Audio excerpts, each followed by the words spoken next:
Bonjour tout le monde, j'espère que vous allez bien, que vous avez passé une très bonne semaine. Alors aujourd'hui, je voulais parler un petit peu du reverse repo. Oui, vous avez peut-être entendu parler cette semaine dans les médias, le volume extrêmement important qui se passe en ce moment dans ce qu'on appelle le repo market. Alors pour bien comprendre le repo market, je vous encourage d'aller voir donc ma vidéo que j'avais fait directement sur le repo market pour avoir une explication plus claire. Et aujourd'hui, nous allons regarder, en fait, on va parler vraiment du reverse repo et qu'est-ce que cela veut dire. Donc avant de commencer, n'hésitez pas à vous abonner à ma chaîne YouTube et nous, on se retrouve tout de suite. Alors, qu'est-ce que c'est le reverse repo d'un point de vue technique? Alors déjà, c'est une terminologie anglophone puisqu'on parle du marché américain et il s'agit donc du repo market aux US. Donc c'est un marché entre la Fed et certaines institutions financières aux États-Unis. Alors ce qu'il faut savoir, c'est que le repo market, généralement, c'est là où on va poser notre argent en overnight. Donc, en fait, qu'est-ce que c'est exactement? Alors, si on peut faire la traduction en français, reverse repo, ils vont traduire ça par une prise en pension inversée.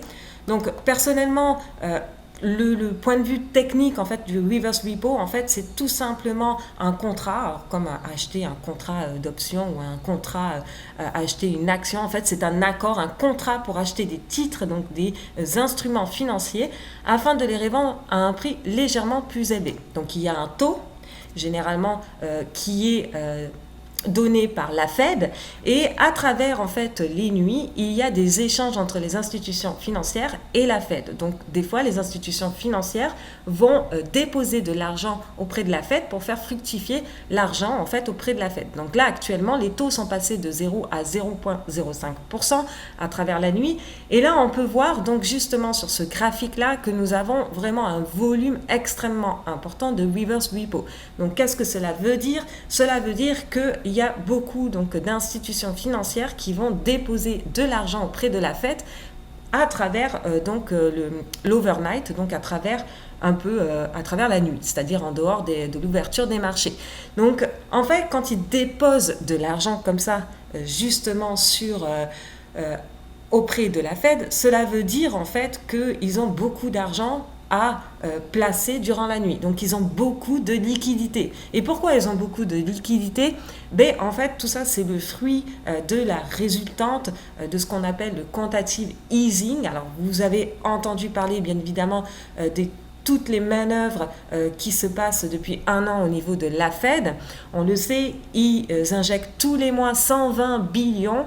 Alors, qu'est-ce qu'il y a à travers ce 120 billions là? Il y a 80 billions qui va être dans les achats donc de trésorerie et l'autre qui est de 40 billions pour tout ce qui est les mortgage-backed securities. Donc ça c'est en deux et en fait tous les mois ils injectent à peu près 120 billions dans le système financier. Et à travers ce système-là, financier-là, en fait, donc du coup, les institutions financières ont beaucoup d'argent. Et comme en ce moment, elles ont beaucoup d'argent, ça fait un an que la crise du Covid est passée, et puis là, qu'il y a des injections qui continuent encore et encore, qui font bien évidemment monter le marché, et bien là, on peut voir, ça signifie tout simplement qu'il y a beaucoup d'argent qui est en fait dans le système financier, et ils placent cet argent-là auprès de la Fed. Donc, est-ce que maintenant cela veut dire que le quantitative easing est vraiment efficace? Ça, c'est là la question, parce que quand on voit que les institutions placent autant d'argent à travers la nuit, donc les marchés overnight, donc c'est des marchés à très court terme. Hein. Donc, quand on voit qu'ils placent autant d'argent, ben, ça veut dire qu'ils ont beaucoup de liquidités. Et donc, est-ce que maintenant, aujourd'hui, c'est vraiment efficace d'injecter de part de la Fed 120 billions tous les mois s'il y a autant d'argent qui revient à la Fed? Donc en fait la Fed injecte et l'argent revient à la Fed à travers la nuit. Donc voilà, donc normalement au cours de juillet on pourrait passer au-dessus du trillion, c'est-à-dire vraiment au-dessus du trillion à travers la nuit, mais comme je disais, au mois d'août, nous avons des meetings très importants au niveau donc, des marchés financiers. Vous avez le Jackson Hole, qui est la réunion vraiment des banques centrales. Et donc, du coup, en fait, ce sont des réunions très importantes. Et comme là, il y a un quantitative easing qui est quand même très important sur les marchés, on ne sait pas qu'est-ce qui va être dit durant ce meeting-là. Est-ce qu'on va continuer? Est-ce qu'on va commencer à déterminer une date pour faire du tapering, c'est-à-dire réduire les injections mensuelles, parce que est-ce qu'aujourd'hui les injections mensuelles sont efficaces ou pas? Donc certainement que ce questionnement va se poser à travers ces meetings-là entre août et septembre. Donc il faut surveiller quand même ces dates-là parce que ça peut avoir des impacts sur les marchés, il peut avoir un pricing au niveau de ces informations-là. Donc il faut quand même surveiller ces informations.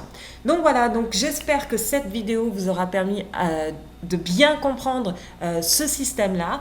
Donc si vous avez aimé, n'hésitez pas à mettre un pouce et nous on se retrouve pour une prochaine vidéo.